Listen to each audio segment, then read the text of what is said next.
I wasn't muted. It's Uh, okay. All right. Jerry won't be able to make it today though, but he'll Oh, watch the video and he's read. he sucks. I So know. tell him I said that. You suck, Just Jerry. kidding. Just kidding. All right. I'm gonna give people another like couple minutes to get in here. We've got 12 participants today. I think last week we had 10. We're going a little bit each week. I think it was 10. I know Casey wasn't here last week. I'm glad to see your face, sis.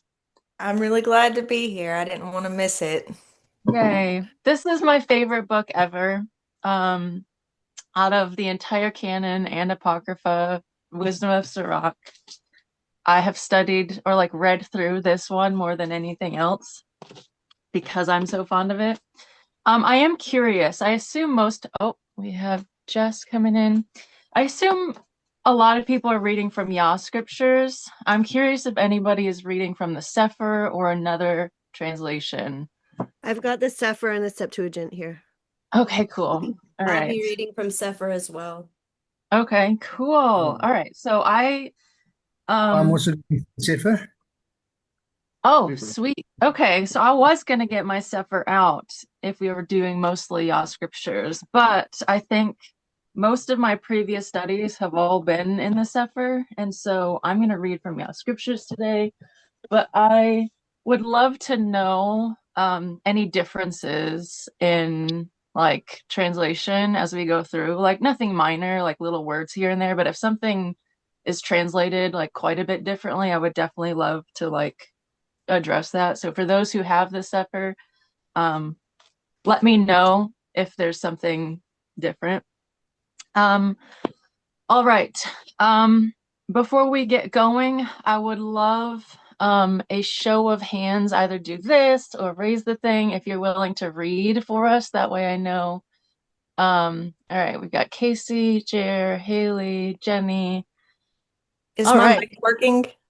It is. It Okay, is. cool. Yeah. Okay. Okay. Oh, Jackie as well. Okay, so we have 4 volunteers for reading. Um, I would say keep it the same way that if you are not actively speaking or reading, try to have your mic muted just so that we don't have background noise and interference. I will do my best. Sometimes I forget that as well. Um, and all right, does anybody want to or volunteer to open us up in prayer before we get going? I'm happy to do it, but I just want to let anybody else have the opportunity. Haley and Jess, I see your hand raised, but I don't know. I think that's I didn't probably just I didn't even do that. That's so weird. uh I noticed that there was an update and everything looks different. I wonder if it did that like seeing our hand up. That's so weird. yeah, I don't know. All right. Well, then I'm going to pray us in, and then before we get started, so in the Sefer, is there a little prologue where the author is writing like why they translated it and stuff like that? Jackie, you're shaking your Not head. not in the Sefer. It's not in the Sefer. Okay, so I love the prologue written by the person who translated this. So we'll read that out of the scriptures. But before we get going, I want to share a Hebrew word study that I did with you guys because this couple of chapters has a word in here that's repeated over and over again, and it's to revere Yahuwah or to reverence Yahuwah. Um, and this word is translated as revere or to fear. So I don't know what it says in Sefer if it's to fear Yahuwah, but it's the same word in Hebrew. Um, and it is actually one of the 7 spirits of the Most High. It is the spirit of the fear of Yahuwah. And that word in Hebrew is yirah.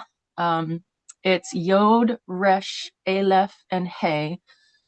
I wish I could show you all my notes. I guess I could turn my screen and show you. I just wrote it on this last night because I didn't feel like finding my notebook. It's just a piece of scrap. Um, but I'm just going to read it to you. So the Yod is the first character. It's an arm, a hand outstretched, a work or a deed being brought forth. So this is like the hand of, it can be, our hands bringing something forth, but it's often the hand of the Most High bringing forth a deed. Resh is man's head, first person chief.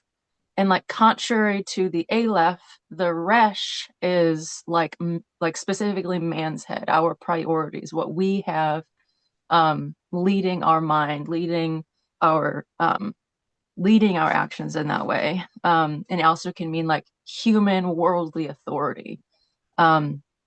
So Aleph then is the next one. So it's Yod, Resh, Aleph. Aleph is the first character. It can be an ox. It can mean strength. It can be a leader. And also can be a crown. And then the last one is Hey. Hey is one of my favorite characters in the Hebrew Aleph bet. It is a revelation, a breath of life, a window. So from one realm into another realm. And it can also mean lo and behold.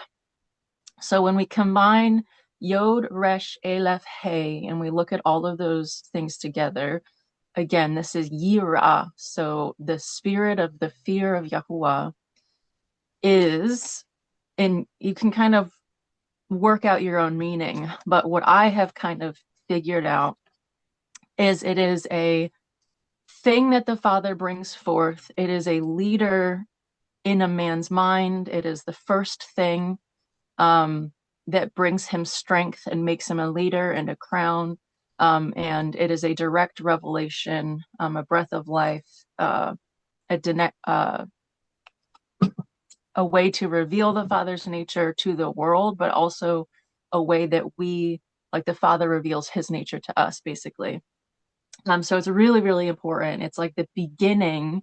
What do we hear? Like the fear of Yahuwah is the beginning of wisdom, right? In Proverbs, that's going to be a lot in this. And so when we're talking about the tree of life containing the 7 spirits, the fear of Yahuwah is the root. It is what fuels the rest of the branches in a way. I found it there last night.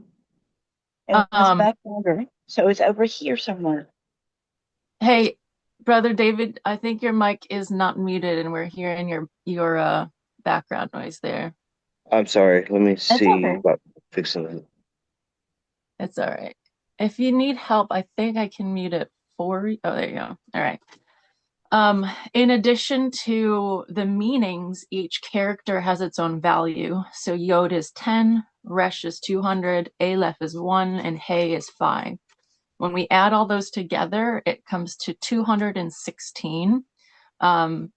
And we're going to condense that down. 2 plus 1 plus 6 comes to 9. So the overall value of the word Yirah, the reverent fear, comes to 9, which is Tet. And I love this because Tet, the character is like a circle with an X through it. And depending on what language or what writing, whether it's paleo or modern, but basically it is a basket, a container, a womb. You can think of when Moses was put in the basket in the reeds to keep him safe, to prepare him for his next thing.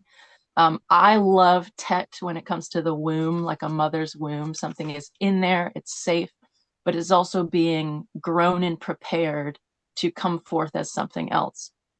And so the overall value of this reverent fear is basically a container. It's a basket. It's a preparation for something else. So it leads into and feeds all the other spirits of the Most High. And I'm going to really quickly read from the lexicon. I think you guys can still see me here. I'm going to read from the lexicon based on scripture what the definition of this word is in Hebrew. Just so we know, because it's relevant to this whole study. So, Yirah speaks of an attitude of awe-filled reverence. I guess I'm saying this because the English understanding of what it means to revere something is so shallow. So I really want us to understand what it actually means to fear Yahuwah. So anyway, Yirah speaks of an attitude of awe-filled reverence that may include trembling before Yahuwah's majesty, but always presses towards loving obedience. It can describe dread of judgment or the glad worship that springs from recognizing Yahuwah's holiness. The word, therefore, gathers together emotion, intellect, and will. The heart is struck by Yahuwah's glory. The mind acknowledges his authority, and the life aligns with his ways, which I found that to be amazing.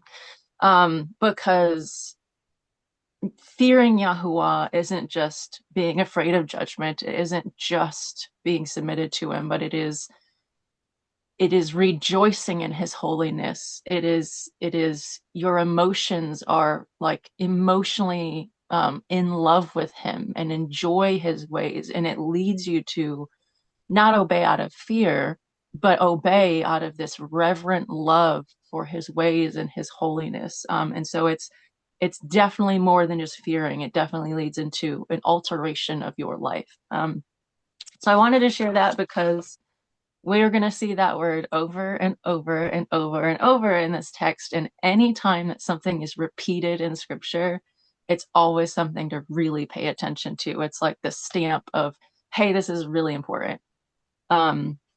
So I am going to go ahead and read. I'm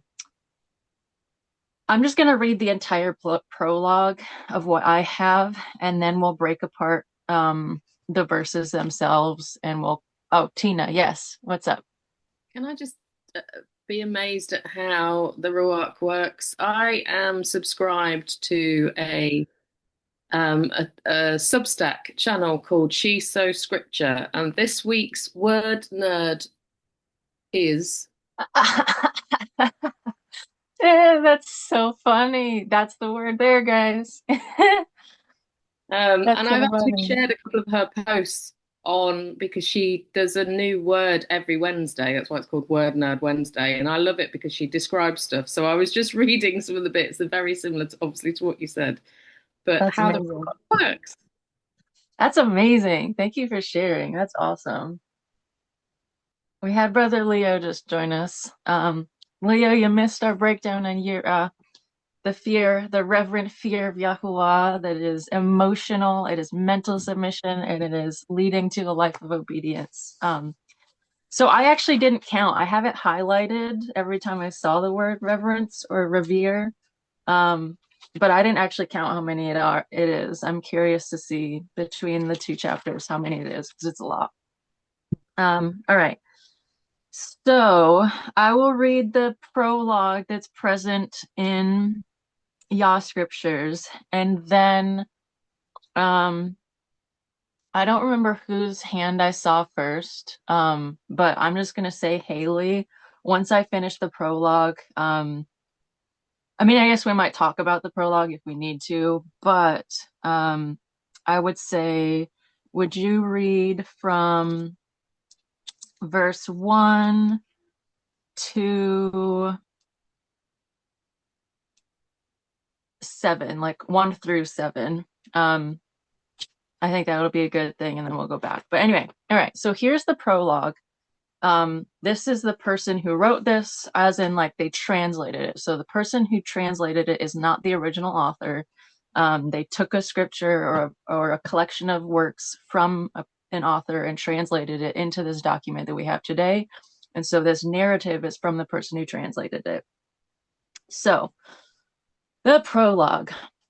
Whereas many and great matters have been delivered to us through the Torah and the Nebim, which is the prophets, and by others that have followed their paths, for which Yisrael ought to be commended for learning and wisdom, and of which not only the readers need to become competent themselves, but also those who desire to learn, be able to benefit those who are outside. Both by speaking and writing. So this is really interesting because this author is saying that this work is for those who desire to learn for themselves, but also those who desire to teach people who are outside of Yisrael, outside of the covenant. My grandfather, Yehoshua, which is Joshua, when he had applied himself greatly to the reading of the law and the Nebim and the other books of our fathers, and had acquired good judgment from them, was himself also led to write somewhat pertaining to learning and wisdom, to the intent, so this is the intentions of this book, to the intent that those who desire to learn and are drawn to such might profit much more in living according to the law. Therefore, let me plead that you read it with good intent and attention, and to pardon us for where we may seem to come short in some words, which we have labored to interpret. For the same words spoken in Ibri, which is the Hebrew language, and translated into another tongue do not have the same force in them, which I fully agree with. And not only this, but the law itself and the Nebim and the rest of the books have great difference when they are spoken in their own language, which is why I love doing the Hebrew studies. The Hebrew language contains depth upon depth upon depth. But I just love that he points this out, because it's like we're all reading the law and the prophets in English, and like how much are we really missing out on the real meaning and the real depth of what is in there when we're reading it in English, and we can't know. We just have to rely on the Ruach to bring that revelation. But I love that he put that in there. Anyway, keep going. For in the 38th year of coming into Mitzrayim, when Euergetes was sovereign and continuing there some time, I found a book of great learning. Therefore, I thought it necessary for me to devote some diligence and labor to interpret it, using great vigilance and skill in that time to complete the book, and also publish it for those in a foreign land who are willing to learn, being prepared before in manners to live after the law. So that's the prologue. So this book specifically is translated by the author to be for the Ibri people, but also for those outside who desire to learn the ways of Yahuwah and to live by them, but in a deeper, richer way. So does anybody have anything to say about that before we move on into verses 1 through 7 of, Tina, yes.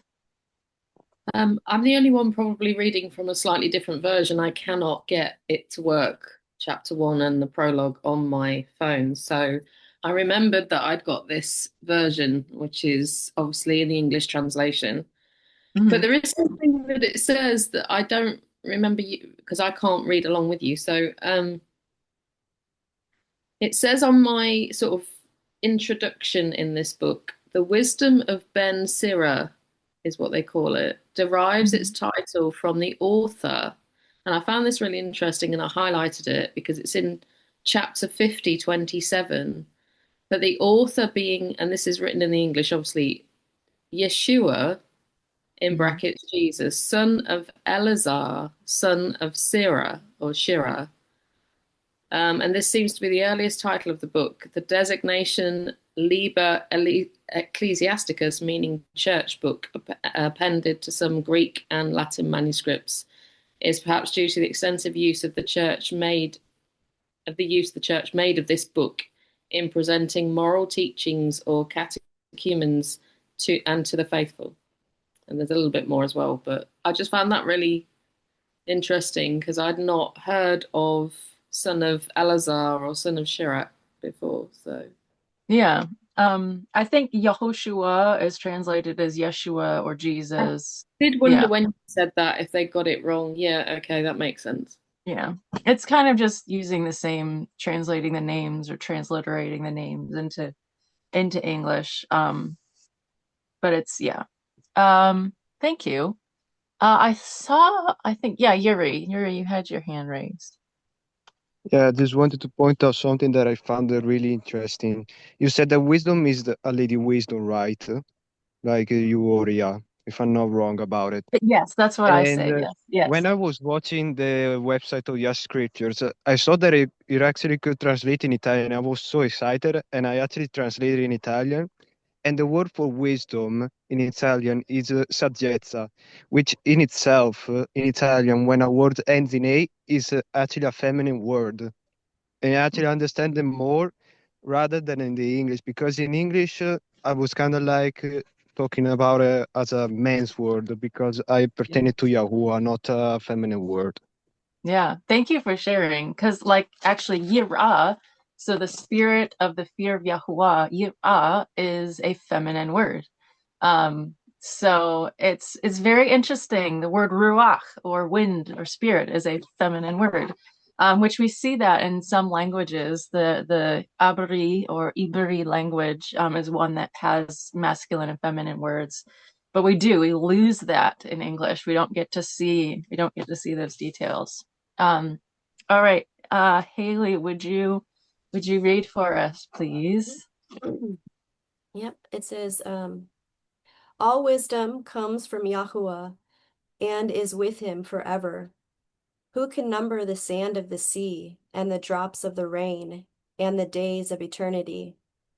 Who can find out the height of heaven and the breadth of the earth and the deep and wisdom? Wisdom has been created before all things, and the understanding of prudence from everlasting. The word of El Elyon is the fountain of wisdom, and her ways are everlasting commandments. To whom has the root of wisdom been revealed? Or who has known her wise counsels? Unto whom has the knowledge of wisdom been made manifest? And who has understood her great experience? Thank you. There was only one, there were slight differences between my translation. The one word where you have prudence in verse 4, mine says insight, so understanding of insight from everlasting, which I thought that was interesting because I personally didn't know what prudence really meant. Not in its entirety, but insight as well.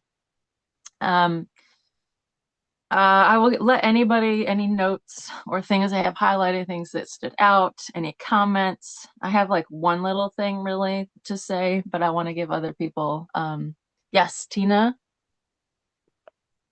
Other than to say, and I suppose this isn't surprising in any way, but verse 5 and verse 7 have just got ... in my version, which is an English version. So the two bits that highlight wisdom as female specifically in my English version are not shown.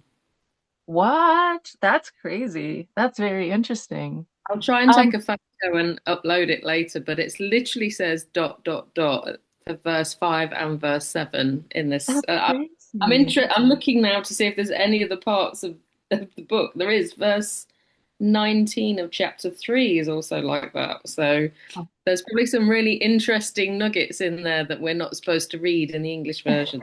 Yeah, I know, right?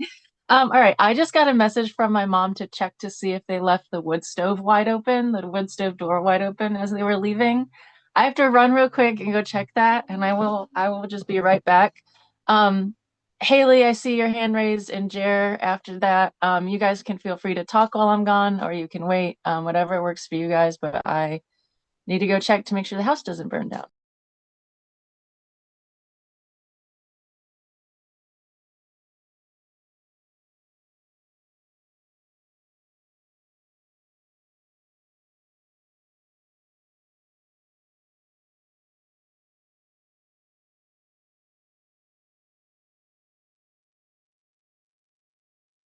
Is this being recorded? Did someone remember to do that? Just double checking. Okay. Perhaps pausing until she comes back. I don't know. Whoever's in control of that. I think it's her. All right. All right, you guys. The door wasn't open. Everything's fine. Thanks for waiting. Yes, Haley. The only thing that I noted that I thought was kind of cool is the wording in verse 6 where it says the root of the wisdom has been revealed. It reminded me of Isaiah or Yeshayahu 53:1 when it talks about Messiah, and it says, it says, who has believed our report, and to whom has the arm of Yahuwah been revealed. I just thought it was cool that how it uses the same language there. Yeah, I remember when you pointed that out in the group, I was hoping you were going to bring that up today. So thank you for reading that because it's so true. It has the same cadence to it. Yeah. Jer was the next hand that I saw raised. I was just wondering people's thoughts on verse 4 where it says, wisdom has been created before all things. So if wisdom is Lady Wisdom and is kind of like a person, was she created? Absolutely. So there was only Absolutely. the Father, and then there was Lady Wisdom created. I have my own ideas about how this progression of events kind of went through. Not that I know, but it's just I'm trying to make a sense of it. I have to get a lozenge. But just thought I'd ask for somebody else's opinions. I'm happy to share mine because Lady Wisdom is something that I'm very fond of. But I want to give anybody else an opportunity to do so if they would like. Yeah. Yeah, Haley. Well, I know that in the Wisdom of Solomon, it addresses this. It talks about how he created her, the first of all creation, even before Messiah. And it says that he created her from himself as a mere image. And don't know if I noted which chapter. I think it's around like between 4 and 6 in Wisdom Solomon. But maybe Oria knows better. I don't know off the top of my head which one. I just read it recently too in a specific like sub-study for wisdom, but I have forgotten the exact chapter. There's actually a number of texts that speak about Lady Wisdom being brought forth as his first act of creation, and it isn't necessarily him creating something completely separate of himself. It's like how a woman was taken from the side of man and the two become one flesh. It's a mirror of that same relationship. It's just a much higher power, higher dimension of it. And some texts talk about her being like a direct reflection. But out of everything that was made, everything contains wisdom. Like there was nothing made that wasn't made without this feminine aspect of the Most High. So we have the masculine and feminine present in all creation. It is something you can see evident in the plants and the animals and humankind and the sun and the moon, and everything in all creation follows this same pattern and is evident in perfect wisdom. And so it's if Yahuwah brings forth the will, the power, Lady Wisdom brings forth the wisdom and the act of creation itself. And it's evident in women how we are spiritual, but we actually have the womb for life energy in us, but we can't do anything without the will, without the creative energy of the man. So you can't have humankind, you can't have any of creation without the two.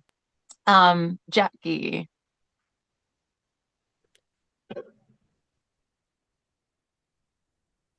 Okay, so I was going to share with you guys, and this may like be I don't know if it's off topic or what, but while I was reading through like the first 5 or 10 verses, I just I think it was the part where my notes are like everywhere, I think, sorry. So like wisdom has been created before all things, that Mhm. part. And then also to the part where, let me read it in the Yah scriptures because it reads it better. Um,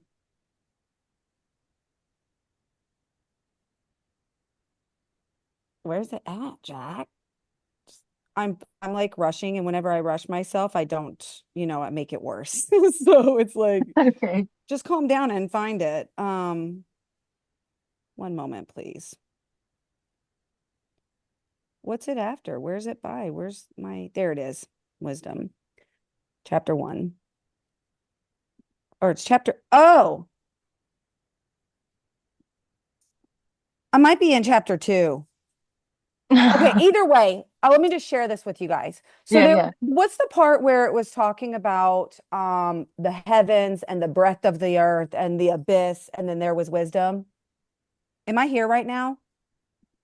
You're here right now. Verse 3. So in the Yeah. Sefer, it's saying, who can find out the height of the earth and the breadth of the earth, the height of the heavens, the breadth of the earth, and the depth and the deep, and wisdom, right? So like whenever I saw that, I immediately thought of perspective. So and so obviously I think that that's a branch off of the root of his reverence, but when you see this, I just saw his throne up here. I saw the circuit of perspective, okay, and then also the width of the earth, and then the depths of it all. And so it's just this over like seeing perspective that he created within his creation. And when you can view a trial or something from that angle and from that perspective, then you can pull it out. You know what I mean? So that's where I'm getting at with it. But Yeah. okay, I'll let you go further on that. Yeah. Or whatever. So it's actually something that I had like highlighted. And this is something actually that Messiah touches on. We see like little bits of it throughout scripture, but dimensions are related to perspective and perception. And the higher you go up in dimensional thinking, the more you're able to perceive. And so this can be present just even in human nature. Like if you're stuck in like a 3D level of thinking, you're stuck in like the world is happening to me, I'm a victim, you're trapped in this like negative mentality, and you're only able to see with tunnel vision, like very limited perspective. But then you can literally see a difference in dimensional thinking when people are able to look around them and realize that like traumas happen for a reason, and they are able to maintain peace and love and all of this. And it's a higher perception. And so if we go up even higher on the ladder, the angels and things that exist in higher dimensions, they can perceive things in this reality that we can't. We can perceive a tiny little fragment of visible light and the sound spectrum, but then the higher dimensional beings can see thoughts. They can perceive light spectrum and things that are beyond what we can even perceive physically or spiritually. And so if you go all the way up to the tippy top of that ladder is Yahuwah and no one else. So being that Lady Wisdom was something that was created, she is a mere image, but she is a step down essentially. So if Yahuwah is the source, the one who contains everything, there's nothing that exists that's outside of Yahuwah. Lady Wisdom is the very next like rung on the ladder basically. And all like he is able to perceive, like Yahuwah is able to perceive all of Lady Wisdom. And then Lady Wisdom and Yahuwah is able to perceive all of creation below. So it's all created things are within Yahuwah. All created things beyond that are within wisdom. And everything that exists is able to be perceived by Yahuwah. Like when the sparrow falls, he doesn't just know about it. It's a part of his energy passing from one form to another. He is not just aware of it. It is all contained within him. And so we see this like ladder of dimensional awareness and perception, and it has to do with the levels of creation. So Yahuwah is source, then we have Lady Wisdom, and depending on your beliefs about whether or not the Son was pre-existent, I personally believe he was. The light of the world, the word of the word, the one who was used to orchestrate lots of these things, the speaking forth, and lots of it. I believe I believe that Messiah was present before creation was existent. But it is this tiered level of perception, and so Messiah is actually like lower on the rung than Lady Wisdom herself. Messiah came from wisdom. And so it's this, yeah, it's this ladder, it's this perception, it's dimensional thinking. And as we sanctify ourselves and we grow closer to the Father, we're able to, through his power and his power alone, climb up this ladder.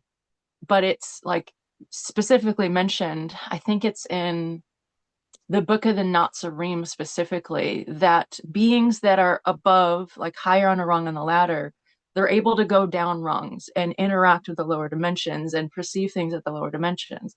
But when you're existing at a lower rung on the ladder, you can't just climb up and perceive things that are above you. It's not possible. So it's kind of like Jacob's ladder. He talks about the angels descending and ascending on this ladder. So very, very cool. I love that you brought that up. Jenny, I see your hand raised. I'm gonna let you sup girl. Hey, I'm having a moment. I'm understanding, I don't know if anybody saw the video that Ori and I put out, and people were like, oh, Lady Wisdom is blasphemous, and she knew that would happen, and I knew that would happen. It's all new thinking to me.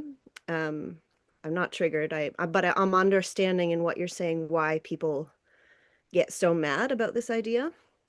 And I'm wondering if the when Elohim says, let us create man, is that he's talking to Lady Wisdom? Yeah. So let us make man in our image. Yeah, in our image, male and female. He created them. So you can't create feminine without. Well, no, and the idea, of course, is that, like, for some daring to say he was talking to Christ, everybody has all varying. Yeah. But, this thing kind of makes sense.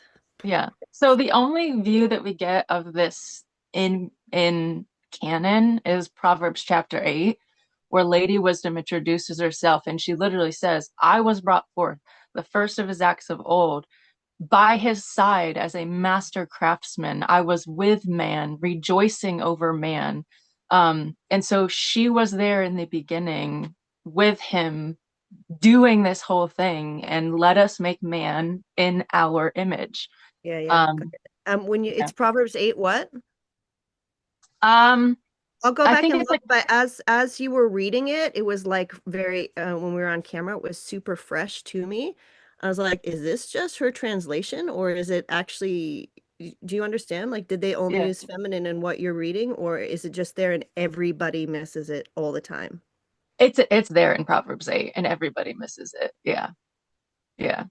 Okay, awesome. And so another thing too is, so the New Testament that we see often says, like, the Holy Spirit, he will do these things. That word that is translated even from the Greek. So originally the texts were written in Aramaic and some Hebrew, and like Luke's was written in Greek, I think. And even though that's not like popularly accepted, these were apostles that were Hebrew speaking, Aramaic speaking. They wrote letters to each other. They were originally in these languages, but so the known transcripts that we have are in Greek. But even going off of that word that is translated as he is a neutral word. It can mean he or she. They have just chosen to make it he, to continue to remove that from the scriptures. Jer, I see your hand up. Yeah, just going back to, like I said, I was trying to make sense of the whole hierarchy of the creator and everything that's going down. And it's interesting because I've been, as a Christian for 40 some plus years and stuff. So I've had a lot of experience with what all the different ideologies and stuff like that. And I've come to a point, I was trying to make sense of the age-old question, why does Yahweh allow Hasatan to exist and all of this evil to occur in his creation? And so this is where I'm trying to make sense of it. And I kind of came to some kind of a piece about it that made sense to me, but I haven't ever told anybody about it. But I do sense now that yes, Lady Wisdom was extrapolated from the Father, like taken from him to be the fem, just like Eve was extrapolated from Adam to be the side, and then together they were able to create man, like in the birth. And that would be, and what I've also come to believe about Messiah is that yes, he was pre-existing because he was the Son of God, and all the angels are called sons of God, but he is different, he's unique, and he's also the only begotten Son of God. And what that kind of seems to mean to me is that he's the only one who was created from the Father and Lady Wisdom and was actually born of a woman. So he was the only begotten angel or son of God into humankind. The only one. No other angel has ever gone through that process of being manifested into this realm like he alone was. And Yeah. and then it also, the scriptures often talk about how the Son, everything was created by him and for him and through him and all this kind of stuff. And so I'll just throw this out there just for people to give a thought. And I was being a father, and it's not that Yahweh didn't know how this was all going to play out, but basically his son, Yahusha, created all of this scenario. And by doing so, Lucifer is almost like a brother, but he's like kind of like the highest creation of Yahusha because he was perfect in all his ways, and he was almost like the jealous brother to the father, like because they're kind of those things. Because I also thought, the temptation in the wilderness, that's not the father. Like, I mean, as ludicrous as it could possibly be, does anybody think that Lucifer could actually convince the father to bend a knee and worship him? Like those that believe that the Messiah is Yahweh in the flesh. I go, come on. Like, I mean, Lucifer may have balls, but he's not going to try to get the Father to bend a knee to him and worship him so he can give him the earth. Okay, that's just to throw that out there. But going how I've also come to the realization that with Yahuwah, the end justifies the means. In world, people say, oh, that's a bad thing. The end can't justify the means. But if you think about all that we go through, this is the means. Everything that we're experiencing is the means. And so we have to think that somehow the end, because no eye has seen, nor ear heard, nor has entered in the heart of man, the things that Yahweh has prepared for them who love him. So obviously, somehow, all of this suffering, everything that's been done, is somehow justified by what is going to be manifest in the future at some point. And the fall and everything, like it's almost like Yahusha took responsibility for this mode of creation of free will and the rebellion in order to prove all things, and was willing to come down and be the sacrificial lamb in order to redeem his creation. And that's why Lucifer is allowed to do what he's doing, because it's not like Yahweh is going to come and say, oh, my son, he messed up. I got to fix this. I'm going to get rid of Satan. He's letting his son play out his creation and redeem his creation instead of ruling over it and saying you made a mistake, because it doesn't make any mistakes. So that's how it all kind of plays out. Made sense to me. And this is rather recent because the thing I had to come to realization was the pre-existence of the Messiah and how that gets infused into a body. That is like I going, where do souls come from? Like, where was I before I was created? Like, and so that was the thing that I was trying to wrestle with. But that seems to make more sense to me now that, with let us create man in our image and all this kind of stuff, that they were there, but they're not the Trinity. Okay, which I don't believe in. So that's, if that makes any sense, I just wanted to put that out there. Yeah. That's it. So to kind of like go off of like your question of like why, I mean, we don't want to get too far off topic, but it's not as evident in some of the canonical scriptures, but in many apocryphal texts, the purpose of this life is a refining fire. The purpose of this life is to strengthen the spirits. We all are an eternal spark that come from the Creator. What this life is meant to do is test us and try us and strengthen our spirits. And you cannot be strengthened by just peace and joy and love and getting everything you want all the time. And we see that a lot in the book of Yochanan, which we just finished. He says, basically, when somebody says pity him, for he's just a waif of the wilderness, like he knows nothing. He grew up out eating locusts and wild honey, and his response was like, made me strong. When Israel lived in the wilderness and they were following commands and following after the Most High and learning these things, then they came into the promised land where everything was abundant and things came easy, and the animals birthed well and the fruit grew, and then they fell away and neglected the laws of the Torah. Like, which benefited them more, the wilderness or when things are easy?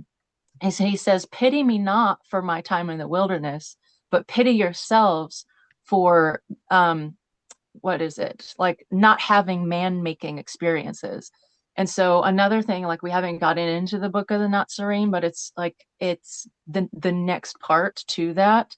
And in this book, Yahusha really talks about how this life is so destined for trials and tribulations more than anything else, as a means to test and strengthen the spirit of man, to be able to ascend higher and perceive greater light. Because what happens when you have the greatest, most beautiful access to wisdom and light and all these things without being tested and tried? Hallel, which is the angel of praise, and his like pipes were made of gold, and like I mean, he was just the most beautiful. But he also became the father of pride. He was not tested and tried to receive the glory, whereas humankind is brought lower than the angels for a time. We are beings of light. We are spiritual beings, but we are trapped within physical vessels for a time, so that we're tested and tried and purified in this life, so that when we see glory, when we access the heavenly things, it is from a place of being brought low in our spirits, to reverence, to yira, to have a spirit of fear and trembling before the glory of the Most High, to not think, oh, I am this eternal being, I have access to all this wisdom, I can do it myself. And you cannot be tried and refined without suffering, without darkness.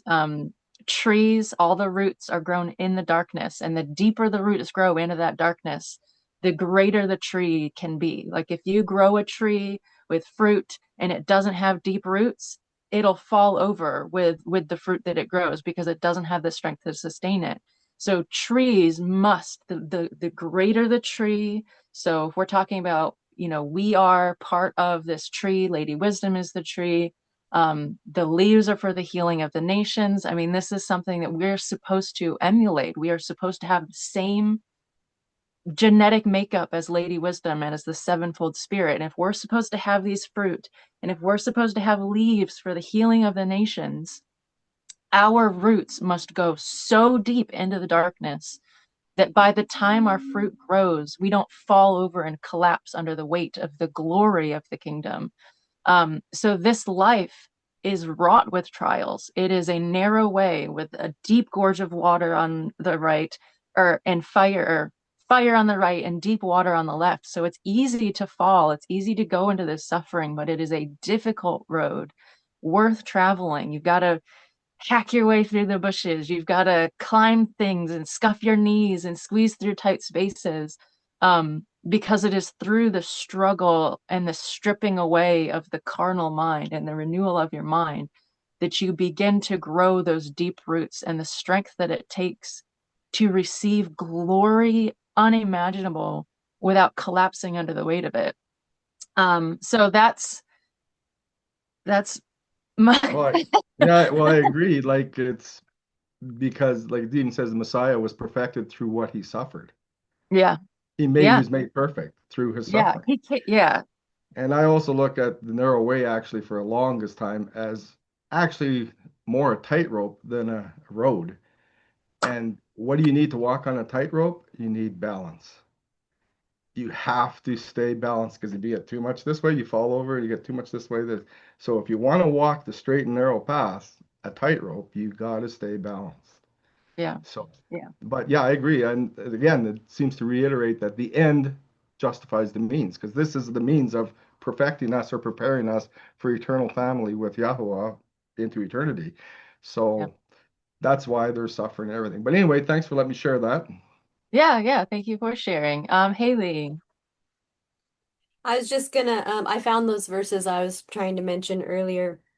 If anyone wants to take note, in Wisdom of Solomon, really it starts talking about wisdom from chapter 1, but it really starts to get good at the end of chapter 6, in verse 22. But I want to read chapter 7, verses 25 through 27, which reads, "For she," actually starting in 24, "for wisdom is more moving than any motion.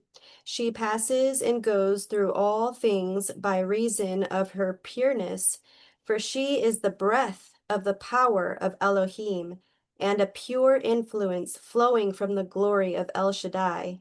Therefore can no defiled thing fall into her, for she is the brightness of the everlasting light, the unspotted mirror of the power of Elohim, and in the image of his goodness. And being but one, she can do all things, and remaining in herself, she makes all things new. And in all ages entering into the holy souls, she makes them friends of Elohim and prophets." And that was the passage I was trying to remember. It's a good one. Awesome. Thank you. She's the spirit that enters man when they surrender. Tina. Going back to something that Jer said about how Yahusha was born and begotten. In Luke 135, and this is from the BYNV version, which I think is a really good way, well, it's one of the best translations I have to explain this. "And the messenger answering said to her," because she's asked, how will this be, since I do not know a man? "The messenger answering said to her, the Ruach HaKodesh shall come upon you, and the power of the Most High shall overshadow you." And actually, in some translations, it doesn't mention the power of the Most High. It just mentions the Ruach, which I think is why people, do you get what I mean? So there's the male and the female equivalent of coming into Mary or Mariam to birth Yahusha. And for that reason, the set apart one will be born unto you, called Son of Elua. So that always sticks, and I've highlighted it in this version now because I keep forgetting to do it, so it reminded me. Thank you. Yeah, yeah. So we have the power, the will, mixed with the ruach, bringing forth the firstborn. Somebody else had their hand raised too. Oh, Jackie. I have a question. When when our Elohim created man and he breathed life, okay, which I could see that as being Yahusha. And then I also, but then it's not good when he created Adam, so much so that they had to create the helper, which then to me translates more on the lady wisdom attributes or whatever, maybe. But my question is why did it take a second human being? Like why did he have to create man and then it not be good and then create a woman or something? And maybe that's not a question for here, but it seems along the line of wisdom, and I'm not understanding really why it was kind of like separated or something, I guess. I don't know. Well, I mean, Lady Wisdom wasn't there in the beginning with Yahuwah. He was by himself first. And in order to bring forth all of creation, he had to bring her forth first. So I mean, I would personally interpret that of him bringing forth man by himself, realizing that it wasn't good for him to be alone. You can't have just the masculine side by itself. And it was to prove a point that he then had to bring forth the Ezer, the helpmate, which that's the Ruach, the helper, you know. And it was basically the same reason why the Most High brought forth the Torah from Moshe with the physical law, and why he didn't just perfect it to begin with and bring forth, like, he allowed human beings to experience what it was like to have a lower dimensional something before then Messiah came to bring forth the spirit of the law, because the spirit of the law is greater than the physical. Man on his own, the masculine by himself, must then bring forth the spiritual feminine aspect. So I think it was kind of just to give us a glimpse of that same mirror of, you must have both. You must have the full, complete picture to see two becoming one. So I don't know if that makes sense, but I think it's probably the same as to, like, why didn't the Most High just send Messiah to begin with? And like, why did he give people the Torah just to struggle for centuries to understand it with physical eyes? But I think it was all in his proper timing, in his, to bring him glory, um to pave the way for a new Zion to become in its fullness. And it's all part of this, you know, as each of our individual lives, we have seasons of being in Mitzrayim and bondage, then walking through the wilderness, and then walking through into the promised land and all of those things. It was to give us like the macro version of what we all in the micro version walk through. Yeah. And we wouldn't be able to understand why masculine and feminine need to come together to create the image if we didn't have that example to look at. So it's kind of like, his ways are higher than our ways, and his thoughts are higher than our thoughts. And he gives us these examples, like in the beginning. It's like, why wouldn't he just make it all perfect to begin with? Well, it's because we need to see what happens when we do things that we're like outside of his plan, outside of his will.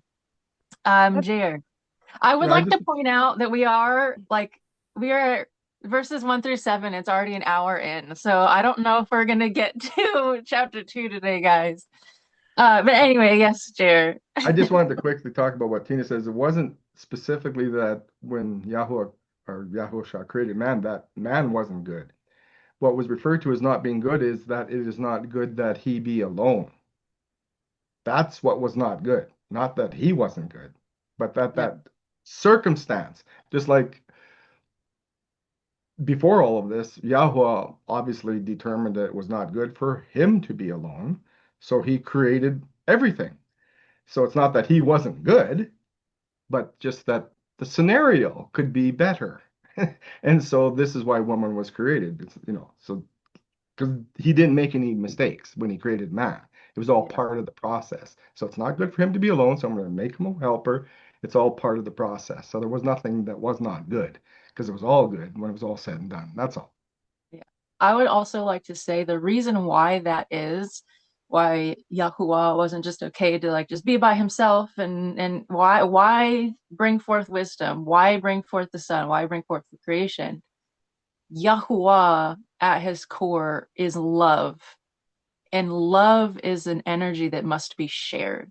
It is something to express and to receive. It is not something to just keep within yourself. So love, by very nature, brought forth the rest of creation, brought forth wisdom to be able to love and to share that energy between himself and the creation that he made.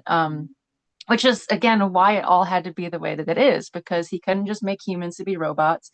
He had to make this world to be trials and tribulations, so that we're tested and tried, so that our hearts are refined, and so that we actually truly desire him and we love him. He's not going to force us to serve him, but it's all about love, and it's about him wanting to love on us and to share that love and to be loved in return. So that's the whole reason. It all comes back to love, and he had to create creation because that's his energy. His whole essence is love, and so it must be shared. All right. I don't see any more hand raised, so we're gonna keep going before we're not even gonna finish chapter 1 at this point. We need to hurry it up. Oh my goodness. I'm not surprised, guys. I was like, it's wishful thinking. We'll get all the way through chapters 1 or 2. It's just it's like Proverbs style verses. That should be fast enough. No. All right. So we had, I forget, Jackie, Jenny, and Casey. Were you guys the ones who volunteered to read?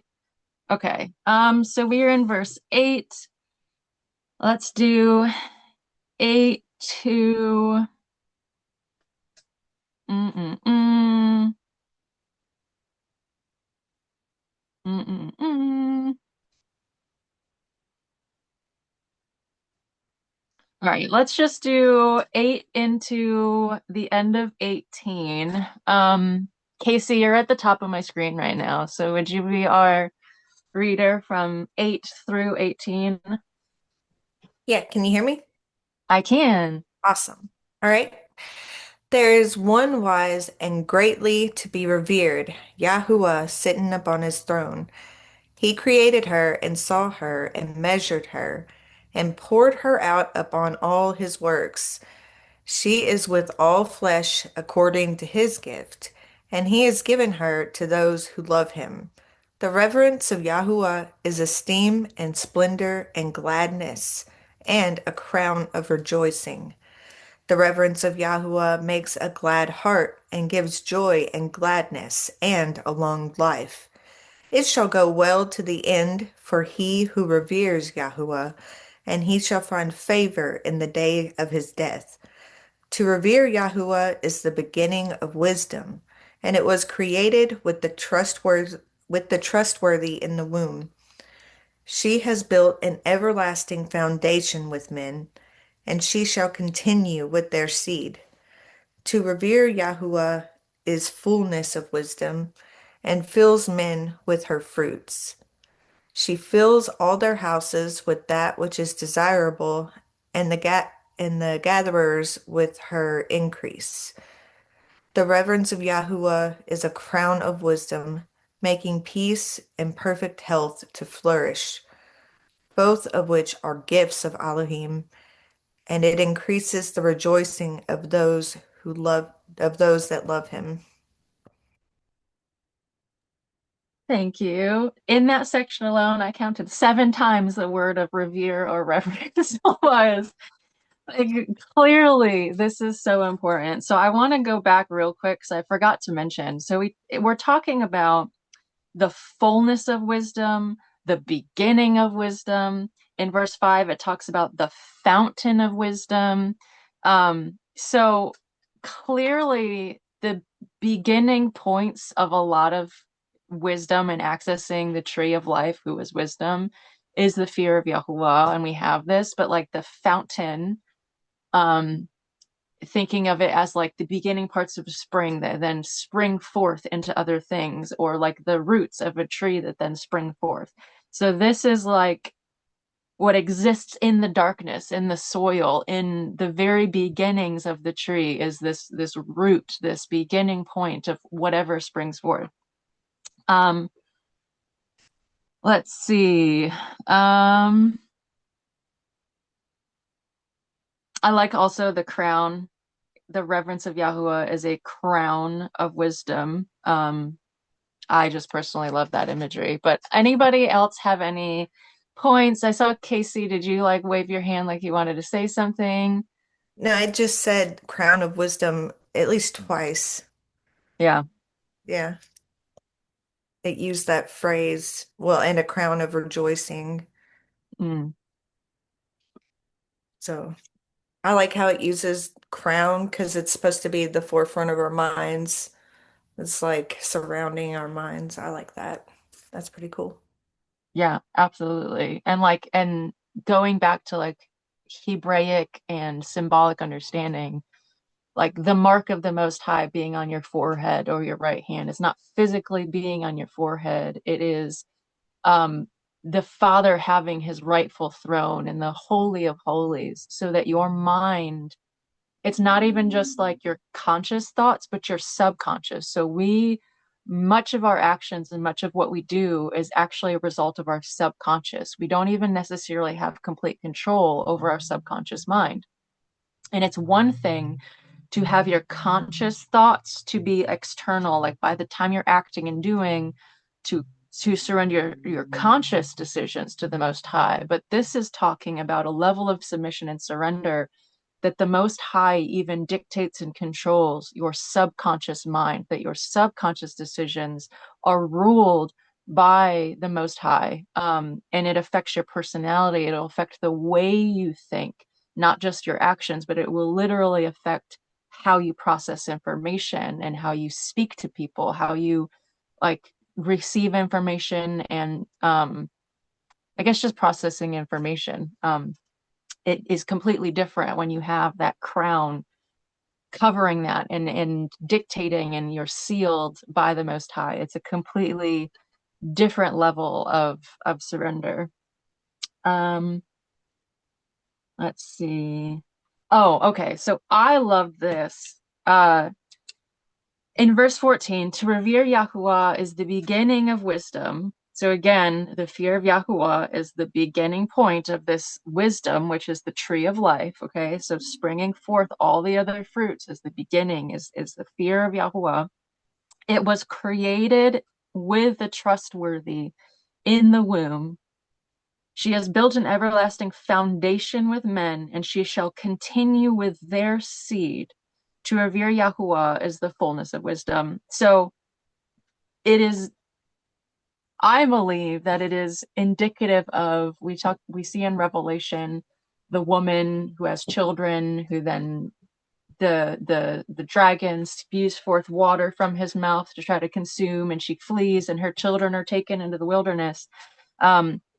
We are children of Lady Wisdom, and it talks about like wisdom being stitched together. It's also in Proverbs, but being stitched together in the womb, that it is a part of the mark on us, that we have felt her call from the beginning of time. It is stitched together.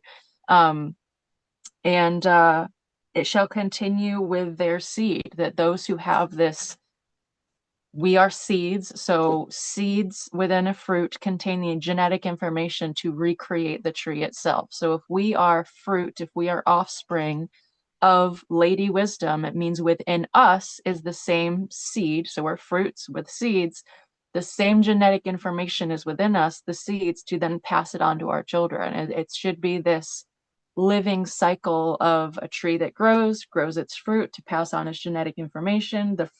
The tree that then grows up from that seed should be the same thing. And so that's this blessing of having the fruit of wisdom, having the seed stitched together within us, is something that it's not just for us. It's meant to be passed on to not just our physical children, but the spiritual children as well, as we should be propagating this same sort of spiritual nature.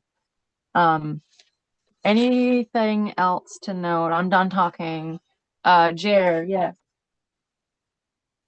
With that seed in mind, it made me think about, the good old proverbial predestination, right? And so that those are predestined. So it's almost like you're inevitably going to be a part of this, and those who have ears to hear will, and those who don't. So what are your thoughts, or anyone's thoughts, on this predestination, this, so that you almost can't come?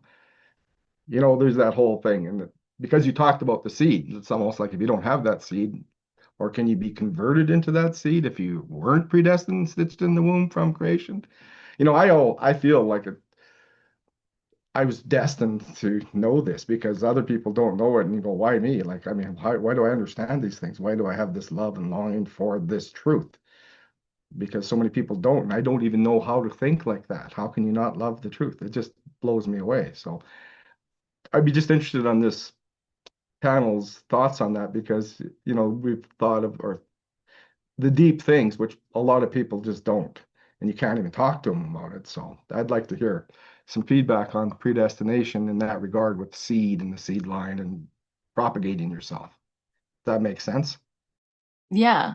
Does anybody else want to share? I'm happy to, but I want to give somebody else a chance to talk because I talk a lot. So this, I believe, is the difference between the very elect and can you leave her alone? Get out of here. Leave her alone.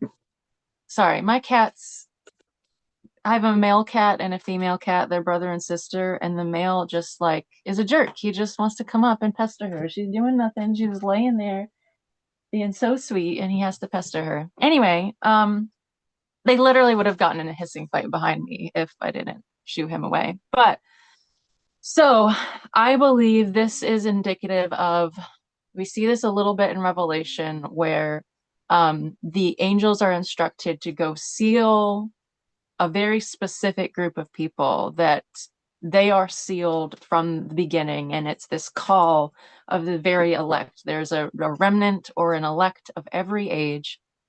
And I do very much believe that that elect group is sealed from before they ever even come into the womb, that this is a mark on their being, on their eternal being, that they are basically predestined to come to the Father, because it's this call that is their entire life. It is, but it's not on everybody. And this is what separates like the elect or the remnant from the rest of the body. And it doesn't mean that only the remnant comes to the Father. It is a people that are destined to be called for, they are, I mean, vessels for honorable and dishonorable use, but it's all for the glory of the Father. Of there's this group of people that are destined to absolutely love and surrender the Most High and act as a sort of light and a beacon to then show the rest of the world what it is like to love and honor and rejoice in the Most High. And everybody has free will and can choose, and to a certain extent, like everybody's given this choice of light versus dark, and this world is filled with darkness and lots of these things. But I believe the remnant or the elect is basically the Father's main weapon to combat, to be the pure light, to be like the predetermined representation of his nature and his light to the nations among the rest of the world, to give everybody else like a more accurate perception of what the Father really is. And we are here to help guide and to lead and to show the rest of the world what it is like to truly fear and revere Yahuwah. And that's something that I do 100% believe, that it is a mark on our foreheads before we ever are given bodies. I believe our souls exist. We are part of an eternal spark. Like an element of our nature had to exist before creation itself, because the Father exists outside space and time. Our, like the eternal part that's within us had to exist. And there are some other texts that talk about, like that are not in the canon, obviously, but that talk about the human souls being crafted and how they enter into a body, that an angel basically brings their soul and brings it into the womb. And it's this whole thing.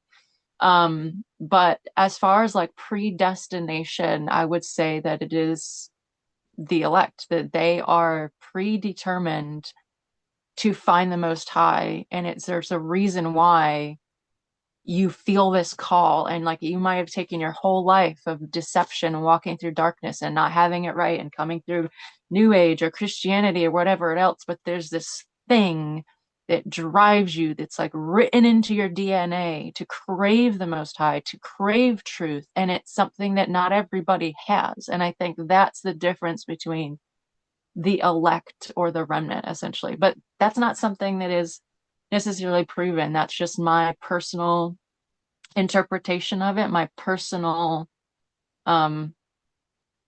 I think we still have free will, but the Father put his mark on us, and that will override our free will to like, we're going to free will and choose our own mistakes, but we're going to continually come back to him, because it's literally part of our entire being to be anchored to that frequency and to desire that frequency and to not be satisfied until we find him. Whereas other people have the same free will we do, but they don't have that mark that drives us to him, like the sigil, the mark on us that that draws us to him in the same way. To me, But that that's just my opinion. That's just my thoughts, basically. to me, there's humility in thinking that that might be personal, and it reminds me so strongly of to whom much is given, much is expected. Yeah. So that's the thing that hits me. Okay, well, all this stuff, well then you've been given much, much is going to be required. So that's like, here comes the fear of Yahweh. like, wow. That's what it says to me. It's not like I'm special, I'm the elect. It's like, oh my goodness, have I ever been given a task, that Yeah. I have to respond to because I'm without excuse, right? So Yeah. Yeah, thank you. absolutely. You're 100% right. Like I mean, I speak for myself, but I imagine that people who are the remnant have suffered more than everybody else. They've had to walk through trials more than everybody else. They're going to be held accountable to a different degree, having this call, having access to these heavenly things. And as we grow and as we continue to refine, we're given greater access to the Shemayim, to things of the heavens. We are held to a greater standard. And like, this is not scripture, but like my favorite superhero of all time was Spider-Man. And like one of the quotes from the Spider-Man is, with great power comes great responsibility. And it is so very true. And it's like, yeah, being elect doesn't mean that you're better than everybody else. It means you by design will walk more aligned to what Messiah did. And he died. Like he literally gave his whole being, his body, like for the service of everybody. He came to serve, not be served. And the least in this world is the greatest in the kingdom. So the remnant, the elect, is not some great, like, I'm better and I just get all this great stuff. It's literally like you are gonna seek the Father, but you're gonna suffer and you're gonna be refined and you're gonna be thrown into the fire more than anybody else. And like, that's just a part of it. And like, we are just given the vessels and the strength of spirit to be able to withstand the heat of the fire. I mean, we are going to be scorched and burned and washed with the Torah more than others. And that's a blessing, that's a burden, that's what we have the privilege and honor to do. Jackie. I'll make it quick. This is just kind of taking me back to where the rich man went to Yahusha and asked, what would it take to follow you? And what I mean by what that hits deeper for me is if you want to be in his inner circle, you've got the desire for him to follow his ways has to be that, you can't be satisfied by worldly things. And that's the difference. That guy his satisfaction was found in worldly things. So his capacity may not be able to, he's still a believer. He's still, you know what I mean? But there's just like that distance there. And I think that there's a little bit there all throughout, even in the new covenant there, where Yahusha has his inner circle. And then he has his followers, I guess, too. You know what I mean? So I think there is a little bit. And I think that's the mark of Yah, those ones that are just not satisfied. Like, I'm never satisfied unless it's with him and through his truth. That's the only time I find satisfaction. What my word am I trying to use? But that's the only time I find it. Oh, I love that because I do that too. My brain like gets caught up on words and it's like, I know this word, but for some reason my brain is not letting me say this word. Yes, very good point. Yes, there are many others who will inherit the kingdom. It's not just for the elect, it's not just for those predetermined sealed people, but it is not everybody has a desire to sacrifice the same level of things. Like, and we've all proven that kind of in separate ways of what we've been able or willing and desiring to step away from and to lose, whereas other people just simply don't have that same desire. And that's okay. There still was a whole flock of people that followed Messiah, but there were 12 in his inner circle. Like for like ratio, 144,000 in today's like 8 something or 9 billion people, whatever. It's like 0.0001% of the population have that level of desire for the Father. But yeah, it's not easy. It's not an easy road. All right, 11:30. All right. Jenny, I think you were somebody that was also willing to read for us. Let's see. So we're in verse 19. Um, let's see. I'm happy to be here. Thanks, guys. So glad you're here. Would you read for us 19? I think that's everybody. I think Jenny's the last person that volunteered. Or Jackie, did you read yet? I forget. I can't I did, remember. but I haven't read. I You volunteered, did but it read. doesn't matter. Okay. We'll just split this in half then. So 19 down to, let's do 19 to 25, Jenny, if you would. Yeah. Wisdom rains down skill and knowledge of understanding and exalts them to honor that hold her fast. The root of wisdom is to fear Yahweh, and the branches thereof are long life. The fear of Yahweh drives away sins, and where it is present, it turns away wrath. A furious man cannot be justified, for the sway of his fury shall be his destruction. A patient man will tear for a time, and afterward joy shall spring up to him. He will hide his words for a time, and the lips of many shall declare his wisdom. The parables of knowledge are in the treasures of wisdom, but the fear of Elohim is abominable to a sinner.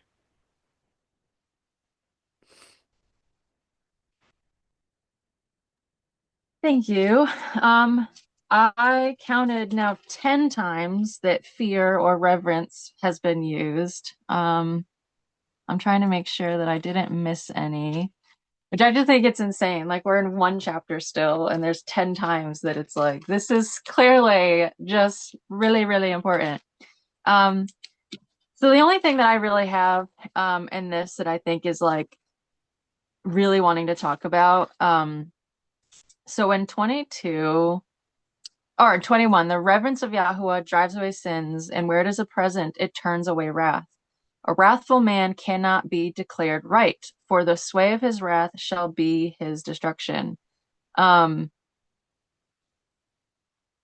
think it's like, I don't know why this stood out to me. I was reading this again yesterday, and like I should have taken notes as to what this is, but it's like if you truly have the fear of Yahuwah and have this wisdom, it's almost like it's not just like, oh, you get super angry and then you're able to not act in that anger. It's almost like it prevents you from even coming to a place of wrath and rage to begin with. Like it completely drives it away from you.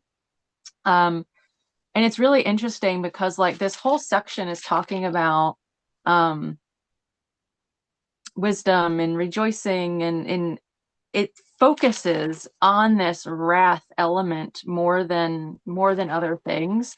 Like why not envy? Why not jealousy? Why not sloth? Or why not all these other things that can be wrong with man?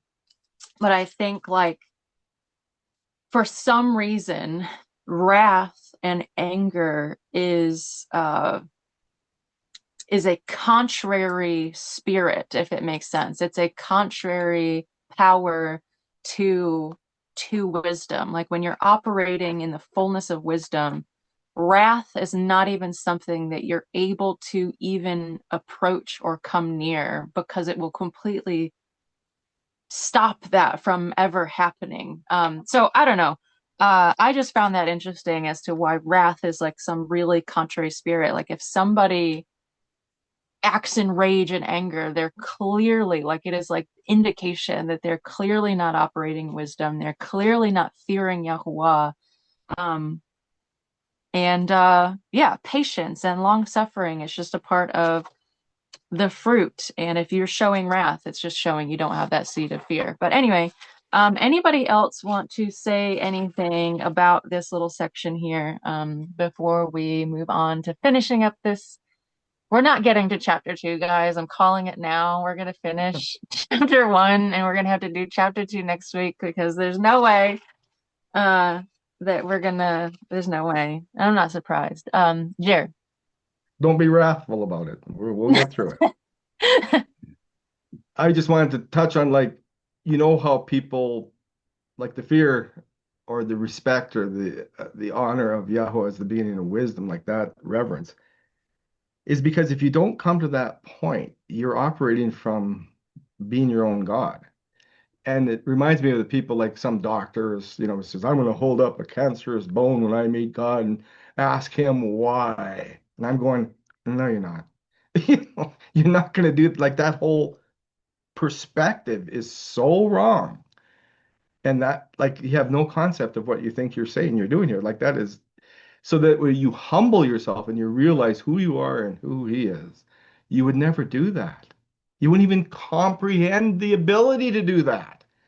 So that's why I'm saying, like, you can't even go anywhere until you get the hierarchy here correct.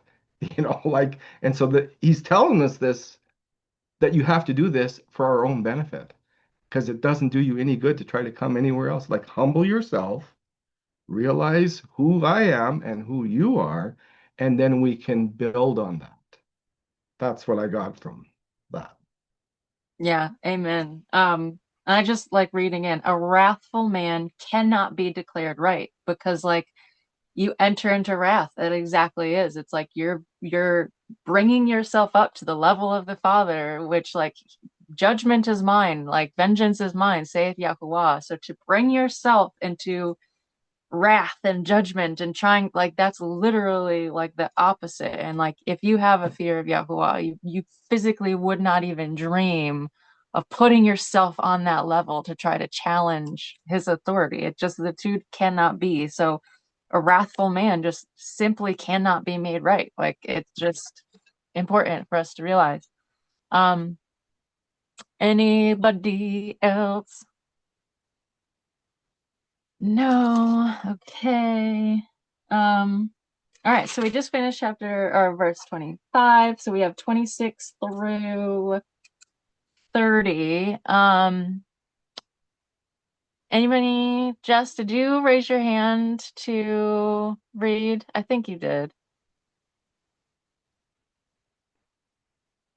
You'll need to, if you are going to read, yeah, you'll have to unmute.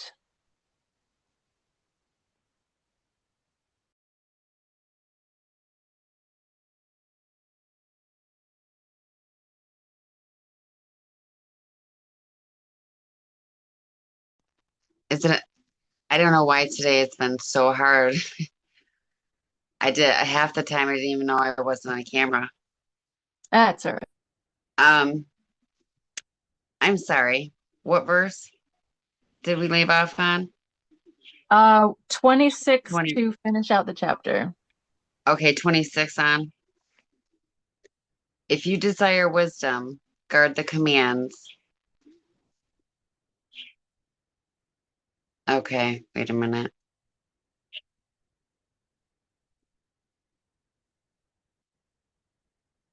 Okay, I guess I'm just gonna Yahweh. Is that? See, I'm confused at the different Hebrew. Most of us pronounce it Yahuwah. Okay, But like well, I say Yahweh's Yahweh, technically, so yeah, that's technically why I was just Yahweh is the making same sure it's not tetragrammaton. Yeshua. Yeah, so if you want to Okay. say Yahweh, that's fine. If you desire wisdom, guard the commands, and Yahweh shall give her to you.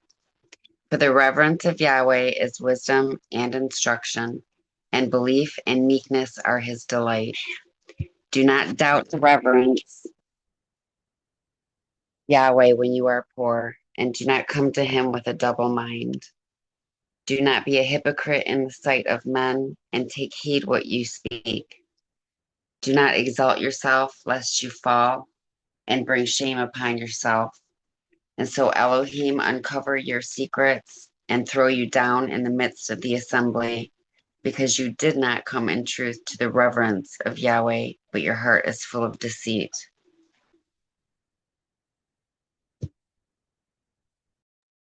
Thank you. I'm just trying to count all my things. I think it's 13 times in chapter 1, the fear of Yahuwah or reverence of Yahuwah, that word yirah which is the spirit of the fear of Yahuwah, is 13 times in one chapter.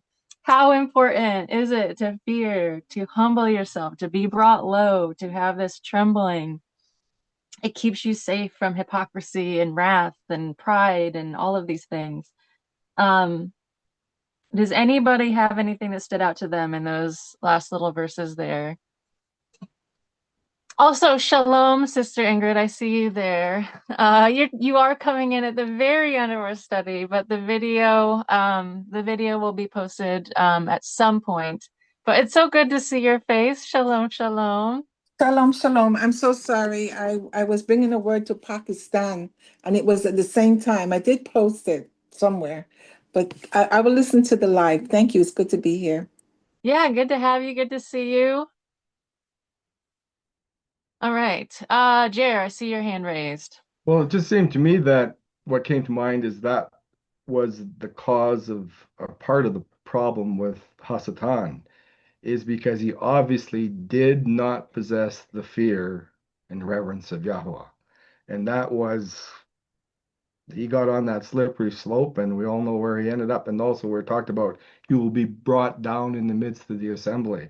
It seems to, I envision that at some point in the future, this is going to happen in the judgment of Hasatan in front of everyone. And he will be brought down to the lowest, and all that he was is taken away because he did not have the fear of Yahweh. That's where he got the gall to do what he did, which is unthinkable when you think about it. So that's just what came to me. So he's a bad example, or a good example if you want to, don't do this because this is what happens to you when you have that attitude. So that's all. And it also, like, just going back to, like, we talked about earlier, like, why this life is wrought with trials and suffering and darkness. It literally is for our good, for our benefit, to make sure that we don't become sons of Belial, the father of pride, or sons of Hasatan, to follow in his ways, that as we are elevated in glory and splendor and gifting from the Father, that the Father puts his gifting within us, immense glory, immense potential for the kingdom. But we're born in this life with sinful flesh so that we are brought utterly low to really experience the fear of Yahuwah, to keep us from following in Hasatan's ways. So truly, like, those, rejoice when you are brought low, rejoice in suffering, which, like, I can't wait to get into chapter 2, because chapter 2 is like where we start getting into that. Like, I wish we were getting into it, but we're not. We're already going on 2 hours. Like, this was such a good study. I'm glad we were able to talk about all the things. We'll get into chapter 2 next week, but, like, that's where also we start to see where wisdom and the fear of Yahuwah leads to humiliation, and how it is the suffering and the darkness is an absolute requirement to keep us from the spirit of pride. Yuri, I see your hand raised. I just wanted to point out that in the Sefer, in verse 28, it says, we're a double heart, not mind. Why is that? In 28? Yes, in 28.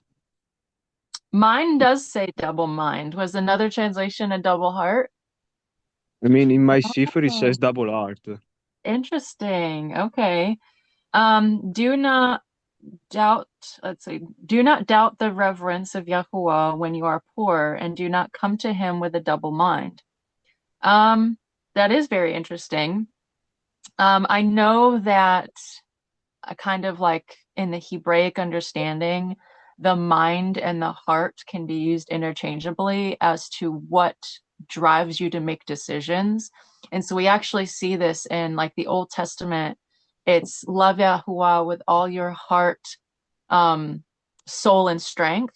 But then in the New Testament, when Messiah says that command, he adds the word mind. So it's love Yahuwah with all your heart, mind, soul, and strength. And so he adds that word mind, but it's speaking towards, like, the soul. It's speaking towards, like, how you make decisions and stuff like that. So I don't have the Hebrew to look at. Like, I can't go to the interlinear Bible to see exactly what the Hebrew word was here. But I'm guessing that word that is translated as mind, I forget what it is in Hebrew, but that word mind in Hebrew can be translated heart or soul or mind, depending on what is used. So I'm guessing that's what that word is. So it's probably the same word. I mean, it is the same word, but depending on who translates it, they choose mind or they choose heart, because the heart leads us to make decisions and our mind also leads us to make decisions. But I don't have an interlinear version of this to look at to be able to tell exactly what that word was. Jenny, yeah. For whatever it's worth, the Septuagint also uses heart. So just depending on where the translator decided to, anyway. Yeah, thank you for that. Yeah, I would imagine, I wish I could know, but like unfortunately when we study these apocryphal texts, we don't actually have the original language manuscripts to go back and test, which sucks, but it is what it is. Haley. Yeah, that was actually going to be my question, was if anybody knew if there were any resources to the original so that we can look up the original word, but there's not. Is that what you're I saying? mean, so not in a sense that like I can just go online and access the interlinear Bible and like study all of the canon with looking at the original languages. I have found a website that has the manuscripts in photo form of the Dead Sea Scrolls. But like sorting through those is like, because you have to know like the file of what you're looking for. And like, so technically they're there. I do not have the attention span and the time to go figure out exactly what, which, so they're there. But we just don't have access to them the same way that we have access to the 66 books in the interlinear version. And if Gotcha. anybody finds some of the apocryphal texts in like a more accessible format, I would love to have access to it. But the only ones that I've seen is like, it's like a academic website where you just have like published photos and PDF files of like physical scans of the text themselves, and they're usually like really difficult to read and like blurry and fragmented because it's literally like photocopies of the scrolls themselves. That's all I've been able to find as far as the apocryphal texts, and I've looked at like I've been looking for like some of the Book of the Giants and some of Enoch. I've been trying to study, and that's why I found that. But like it's just not even like there's no organization. You really have to be able to read Hebrew itself to be able to get to that point. And I'm not there yet. But yeah, Jer. Yeah, I just wanted to offer about the heart and the mind, just for myself personally. The mind to me is always something that goes back to logic and reasoning and facts and, technical. Like, you reason this out and, this makes sense and, but the heart is more when you bring in, yeah, the emotion, that part of your being, there, and you mix it together so that you not only think it makes sense, but you have a passion for it. So it makes it even deeper. But then a lot of things that are just heart, all emotion, they have no logic and no reason, that doesn't work very well either. So it's a good to have the combination of both your heart and your mind, which means you thought it through and you have a passion and you have the emotion for it, which is more like don't be double-minded in your emotions or in your reasoning and your logic. That's all I wanted to share. Yeah, absolutely. That's a great point, and I agree with you completely. Did I just see Jackie? Was it you that had your hand raised, or who had your hand raised? I did. I really wish I had a half hand so that way it's like, hey, if you're bored and you want to hear something, I got something, but it's not that important. You know what I mean? So like, gosh, it's really not. And Kim, so Kim could talk, but I don't know. Yuri, I think it was you. Maybe it wasn't. It was someone we were struggling like, and I know Tina too, like when to speak and when to say silent and stuff like that. Like, I just put some little notes here. When wisdom does teach us when to speak, when to stay silent, and how to respond. And kind of some roots from that are recognizing his authority first. Like if we always know his authority and can have that as our everlasting foundation, that gives us confidence in our works And so faith without works is dead, but wisdom can govern those works and stuff. So I've kind of like, but also it requires the submission to his commands. And then I don't know, I kind of had some notes here, but I was just kind of tying that dot together there about no using wisdom on speaking. But then also too, First Corinthians 1:30. I had that here. It says, and this is I think is in the scriptures translation, the ISR, I don't remember. And of him you are in Messiah Yahusha, who became for us wisdom from Elohim, righteousness also, and set apartness and redemption, that as it has been written, he who boasts, let him boast in Yahuwah. And seeking wisdom to me there becomes like seeking alignment with Yahusha in that, and in with his character, and also in his obedience. That was a lot. It was great though. It was great. It was great. And like I think this speaks to the prophetic when prophecy talks about, I think it's Isaiah, I forget what, and maybe Isaiah 15, I don't remember, but somewhere in Isaiah it talks about prophetically the Redeemer coming with the fullness of the sevenfold Spirit, which includes the fear of Yahuwah, which includes wisdom, which includes counsel and all these things, that the fullness of the sevenfold Spirit dwells within Messiah. And this, I think, kind of speaks to what you just shared a little bit. Kim, your hand is raised. That's me. Oh, it's Annette. How are you? So well. How are you? Good, good, good. I wanted to give a reference to chapter 28. In the Hebrew, they say leb or lebab. In the Old Testament, the heart is frequently translated as mind. It is considered the inner person representing the seat of thought, understanding, and decision-making, rather than just an emotion. So that's what I picked up from 28 as the double heart. And the Hebrew word is leb or lebab. Yeah, well, the word in Hebrew is leb or lebab. Lebab. Yeah. Awesome. Thank you for sharing that, because I honestly want to do, I may have at some point, like as you said that, like I remembered, I don't know if I've done a Hebrew word study on it. I may have at some point, but I kind of want to now because it's such a big word, clearly, that it's translated as both heart and mind. And another one that's used less frequently is kidneys. So I read like that. so kidneys, like David, when he's talking about the heart and mind and the seat of your like your decision making, the kidneys are often referred to as like he says, yeah, like you purify my kidneys, or you like the kidneys are representative of like the deepest seat of your inner being, essentially. So I thought that was interesting as well. And so I'm curious now, labab compared to whatever kidneys is. Like I want to go into this whole like my on my own, I'm gonna go in this like rabbit hole of like mind and heart and kidneys and seeing like how in the Hebrew linguistics what the variation is. Because I'm sure it's something. I'm sure it's beautiful. Tina.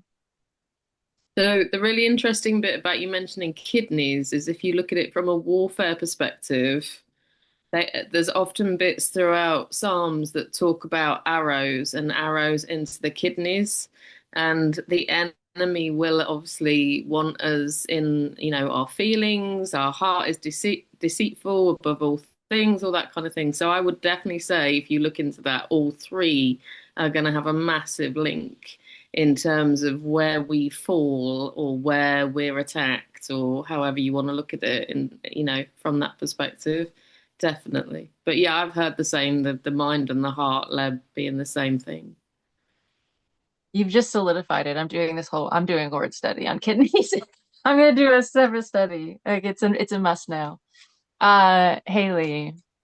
Yeah, I remember I did a short study one time on the kidney because the verse that says, try my kidneys and my heart. And if you think about like the kidneys in our body, it filters out the bad. So I think that's part of it spiritually speaking it like, when it says try my kidneys, make sure that my understanding, my discernment is right, and able to filter out the good from the bad, that's all I remember, that little bit. Yeah, absolutely. It's the kidneys. I know, like in the Hebraic understanding, the liver as well, both the liver and the kidneys have significance for similar reasons. So I'm curious also, like I think I'm gonna throw liver in there, I'm gonna do kidneys. It's gonna be a whole like let's break apart the organs and see spiritually what the significance is. Jess. Well, I remember it's supposed to be like representing like the innermost being because in the sacrificial law, they burnt the kidneys and then the fat all along with it. So yeah, it's deep. It's really That's deep. something. Yep. Okay. This is clearly something that's gonna happen. Because it's absolutely, it wasn't just random sacrifices. Every single thing as to like was instructed in the Old Testament as to why they burned it and when and what the purpose was had to do with some higher dimension that is beyond what we can see in the physical. So thank you, Jess, for like that. Because yes, they burned the kidneys specifically and the fat of the kidneys. So that's clearly meant for something. And it was a specific sacrifice as well. So like it's gonna be great. I'm so excited for this. It's gonna be amazing. Um, I don't see any hands raised, but Jenny, I've seen you've been working on something. What are you making? I've seen you've been like you're creating something over there. I'm super sorry. I didn't want you to think that I was being disrespectful or not listening. I just need to fidget a bit. So I started my Facebook memories came up 1 year ago. Jesse and I were on our honeymoon, and I had just started the first banner, and then it came up in my memories yesterday. So I pulled it back out, and I'm here a year later. Can you see? It's the virtuous Wow. woman. So I still have a long ways to go, but it's one square at a time. And That's it so really helps me. cool. It helps me with my patience. It's not difficult to do it, but I'm not very logical or mathematical. Like, and I have to count a little bit, and it works on a lot of yeah. So sorry, I usually even in the fellowship that I run, I'm usually I'm usually cross stitching while we go. So no disrespect meant. I just like to Yeah, get it none done. taken. When I'm talking to people, I usually like I've had a couple calls and I'll be painting at the same time while I'm Yeah, doing yeah, stuff. Like it helps me as well to like not get distracted, to have something for my hands to do. exactly. I Yeah. totally relate. I just knew you were creating something and I wanted to see what you were Yeah. creating. So thank Yeah, you for I'm following sharing. a pattern. It's not like it's a specific see we'll call it. Ah, that's so cool. Thank you Yeah. for sharing. Thank you for asking. You're welcome. I can't wait to see when it's done. It looks like it's going to take a I while, think but Messiah's coming back before this thing's going to be done, but that's we'll that's see. funny. Haley. So I mentioned this in the chat, but I just thought it was really cool. I was noticing that in Isaiah 11, chapter 2, when it talks about the sevenfold Ruach, it starts, the very first one is the Ruach of Shakma or wisdom. And then the last one is the Yira or the fear of Yahuwah. So I just thought that was cool. It's kind of like begins with wisdom and then ends with, the fear of Yahuwah. Kind of, it's just cool. Yes, it is very, very cool. Like, okay, so we're gonna get into a little bit of like this is might be beyond like I don't know if this is gonna be complicated. In the menorah, so that's this that is the representative, the golden lampstand is the seven branched spirit. There are three branches on either side, and then there's a middle one. Okay, and the middle one holds all the other ones together. So this idea, so we see this in Esdras chapter 2, we see this in Revelation 22, where it talks about the tree of life, the rivers of living water, and it talks about seven branches, but then 12 fruits. And so, like, how mathematically, like if it's all related, like how does 7 branches create 12 fruits? That doesn't make any sense, because you would think that if there's like 2 fruits for each branch, that there would be 14 fruits, and it doesn't really make sense.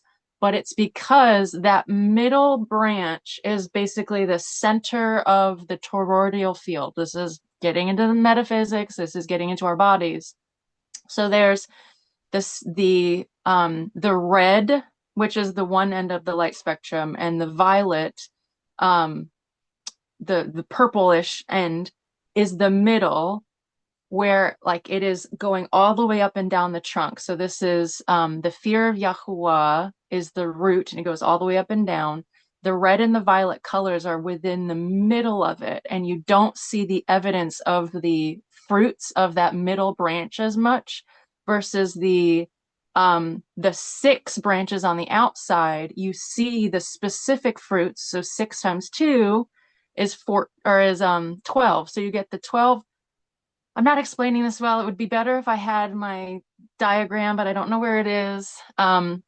So in the toroidal field, you have a vortex of energy that is larger on the outside, and then it's the spiral of energy goes into this very thin little energy, and then it spirals back out. What is in the middle is not as easily perceived, whereas what is on the outside is what is able to be perceived.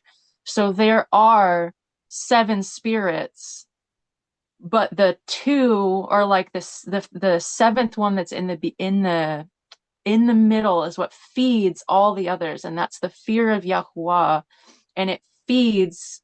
And so you have 12 fruits. I don't know how to explain it. I wish I had a diagram. We're getting into like metaphysical stuff. But if you look at the Path of the Ancients group I'll share the image. If you look at the Path of the Ancients group within our fellowship, the profile picture there that you see, I want to actually see if I can share it with you, because we're getting onto this topic. I'm gonna just really quickly, because I want to show you guys. I'm not doing a very good job explaining it.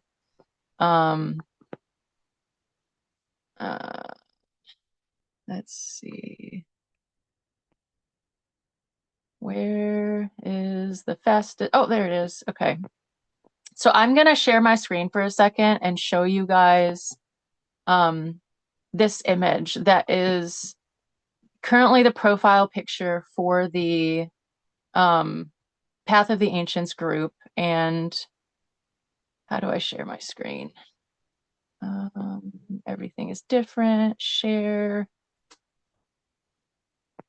screen, specific app, next. All right, can you guys see this? Is this? Yes, we can see it. Okay.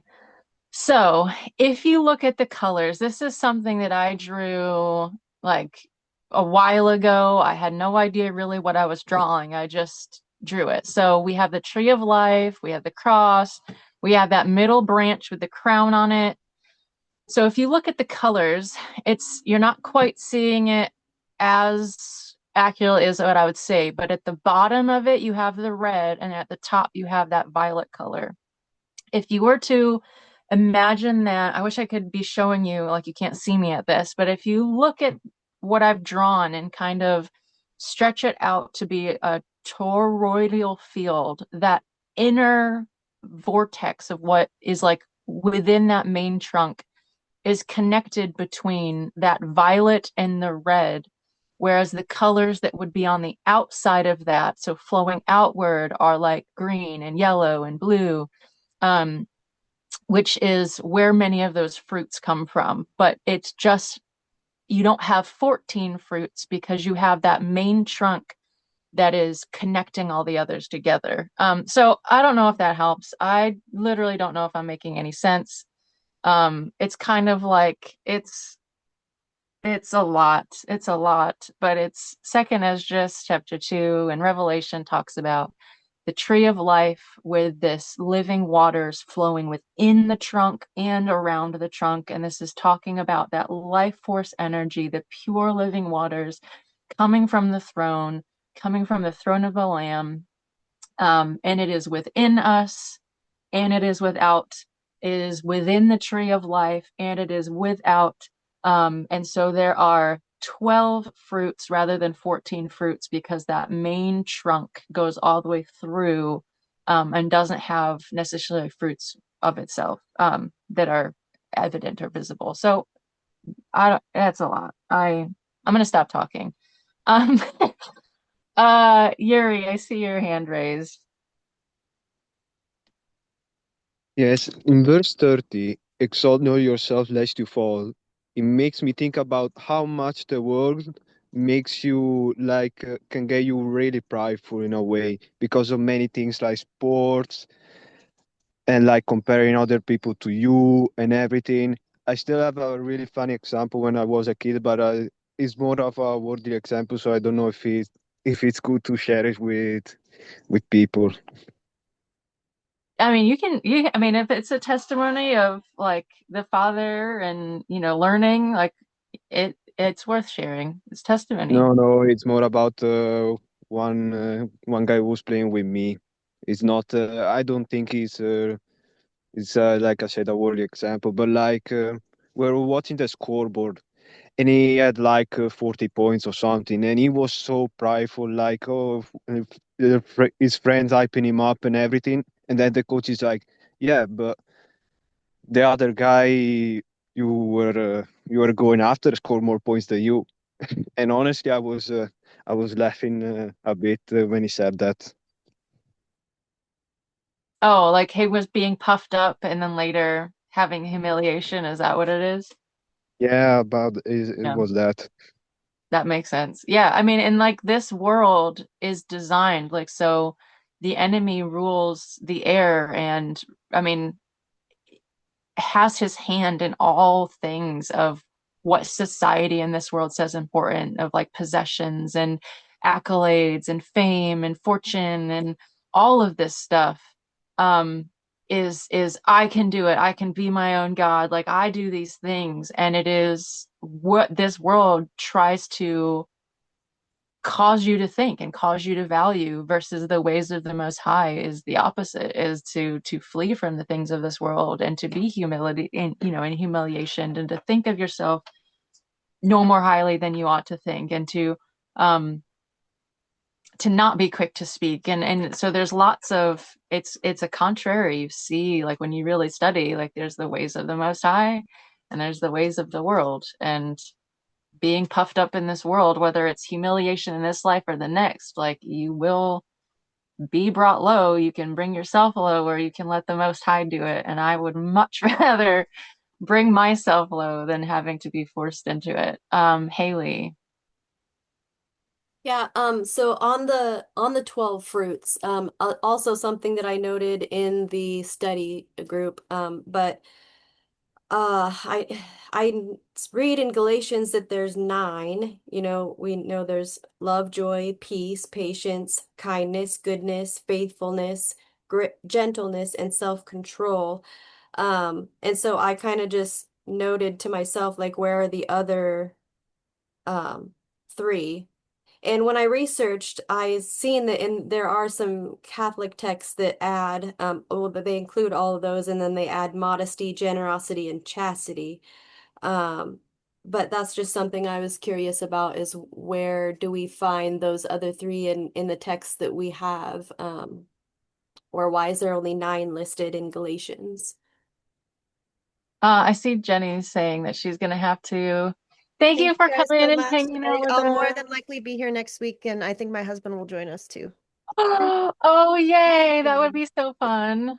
Little Thank you for jealous I was here, but now coming. he knows. Okay, bye.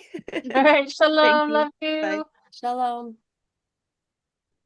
So to answer your question, Haley, like I think this is kind of similar to like what is coming to mind immediately is in, oh goodness, I don't remember which text it is. I think it might be Proverbs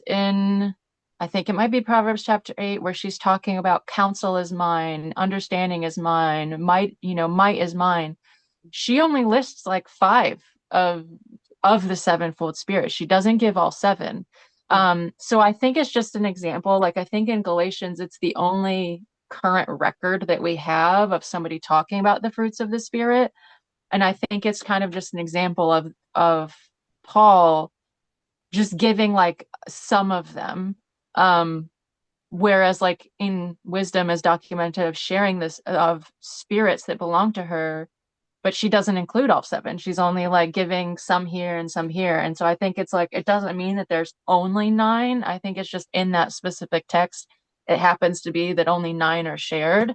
But in multiple texts, there are 12 fruits, there are 12 gates, there are 12 tribes. And so I really think that it's kind of like, people think that there are just nine just because of what is in that one text. But I think it's kind of an example of the author just kind of like giving the partial amount, if that makes sense. I don't have any other explanation for it. I don't think they're necessarily missing. I think it's just he didn't feel like mentioning others. And I also think that from my understanding, there are texts that talk specifically about 12 fruits, but it doesn't ever give what the 12 fruits are.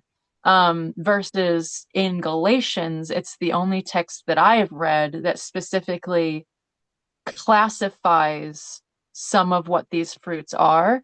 But we just don't see what the other ones are. So I know I've seen that the Catholic Church, gives other qualities to that. But I haven't seen the scriptures where that actually comes from. I think it might be just like humans assigning like, well, we know there's 12, we have 9 here, and then we got to like come up with these other, but I know for sure that these are 12 fruits that come in its season. And if we are the temple, if the reign of the Ruach is within us, these are 12 gates into the heavens that are within us. It's not some external thing, but this is something that we should be having, these 12 fruits, whatever they are, but they come from being deeply connected to the sevenfold Spirit. It's something that should happen automatically. And so I think Paul was basically just putting to paper at least 9 of them that are things that should be evident when you have the Ruach HaKodesh within you. Anything else real quick before we go? So would it be a proper understanding that these fruits, they come from the Ruach, but like the sevenfold Spirit, those are coming from the Father, right? Is that, I don't know. I Yeah, get so confused about that. yeah, so the sevenfold Spirit flows out from the Father. It comes from the root of the fear of Yahuwah. From this root springs forth all these other sevenfold spirits, but these spirits are more akin to the living water that then the fruits come forth from that. So the fruits themselves, the 12 fruits, are separate from the sevenfold Spirit, but you can't have the fruits unless you have the living water, the life force, the energy, the light and the life coming from the Father that creates those sevenfold spirits. That then it's like the water that waters a tree. The tree's not going to grow fruits unless it has that water running through the trunk.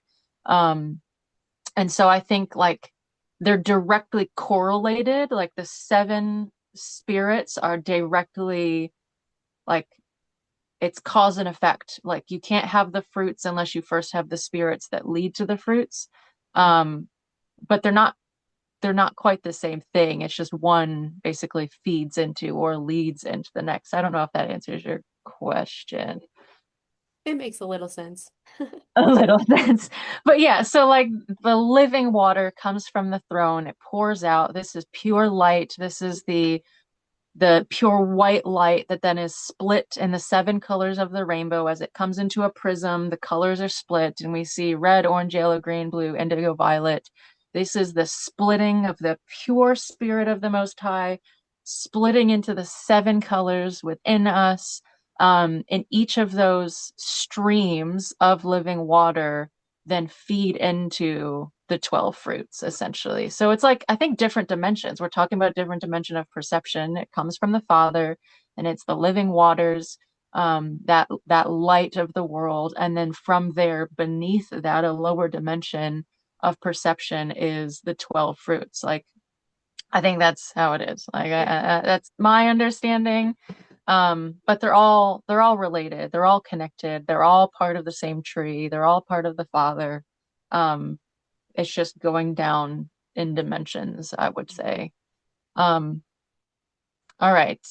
We are now past 2 hours. I'm gonna wrap us up in prayer, and then we're gonna end the call. And it was lovely. I'm not surprised we only got through one chapter, but I am chapter 2 is my favorite. So I'm super excited to get into chapter 2 next week. I'm gonna pray us out, and then I will give us, once I stop praying, I'll just give us a few seconds to say our goodbyes, and then I will end the call. It was lovely talking to you all and studying with you all. All right.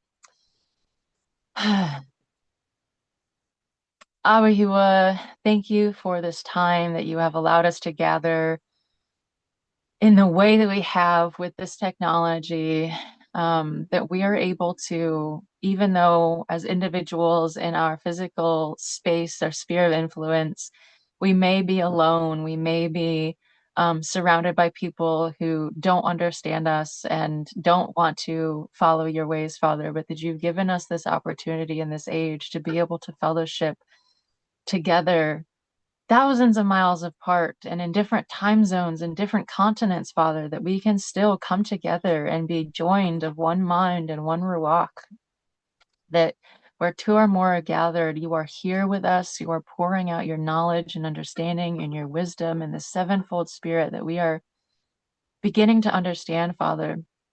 And so as we focused on your Yirah, the fear of Yahuwah, to be the root of wisdom within us that springs forth the other spirits that we are going to get to know, Father. I ask that you, even after we end this study and end this call, that you still allow this understanding to pour into us, to soak deep within our bones, into our kidneys, into our heart, into our mind, Father, that it doesn't just affect us on a surface level, but we really truly allow it to transform us from the inside out, to rewrite even our DNA, what makes us up, and so that our subconscious mind is even altered and submitted to you in new ways, Father. I ask that you would continue to give us eyes to see, ears to hear, all the goodness that you have for us, and that we can see through this darkness that this world is used as a refining fire to bring us into your glory, to strengthen our spirits so that we have this fear of you, Father, and that we don't step into pride and hypocrisy and thinking that we are equal to you, Father, that we come into your presence and glory with confidence, but with fear and trembling, and that we all work out our salvation with fear and trembling, and that we allow this fear of who you are and your glory to affect our mind, our emotions, and everything that we do, and that it causes us to walk into obedience with you, not out of fear of sin, Father, but just in awe of who you are, that we love you, that it is a love and a reverence for your ways and your goodness that allows us to become more like you and have our minds and our bodies and our spirits renewed to be even more pure vessels for your light, more accurate images of your nature, of your glory, whether we're masculine or feminine, we're man or female here, Father, that you allow us to be continually remade in your image and the image of your Son, to be a light to the nations and to bring glory, Father. I ask for just further opportunities to know you, to see your face, to share your light with the world, that we would grow in wisdom and understanding and confidence rooted in that fear, Father. I ask for your favor and your blessing as we go about our day, as we rest in you, as we fellowship, as we spend time with family, whatever we're doing today, Father, that we bring you into that space and that we allow your Ruach HaKodesh to fill us to the point of overflowing, that we would be an empty cup to contain the greater portion of your perfect, pure spirit, as we continue to get to know Lady Wisdom and to become her children as we are your children, Father. Thank you again so much for this time and this opportunity to spend in your presence and together in fellowship. Guide us this week, the rest of this week, or next week, I should say, as we continue to study into chapter 2. Speak to us, allow our minds to see greater aspects, our spiritual eyes to see greater aspects of your nature so that we can become like you. And we ask you these things, and we praise you for these things, Father, because they're already done as we seek you. So we praise you, Father, in the name of your Son, Yahushua HaMashiach. Amen. Amen. Alrighty, guys. It was so fun. I love you all, and I will see you guys next week at the study. If this is the next time we do a call, we might try to do a prayer call sometime this week because it's been a little while. But yeah, we will see you next week for chapter 2, which I'm so excited about. So shalom, shalom. Love you Sweet. all. Bye, everybody. Bye. Shalom. Shalom, Yom Bye. Tov. Hello.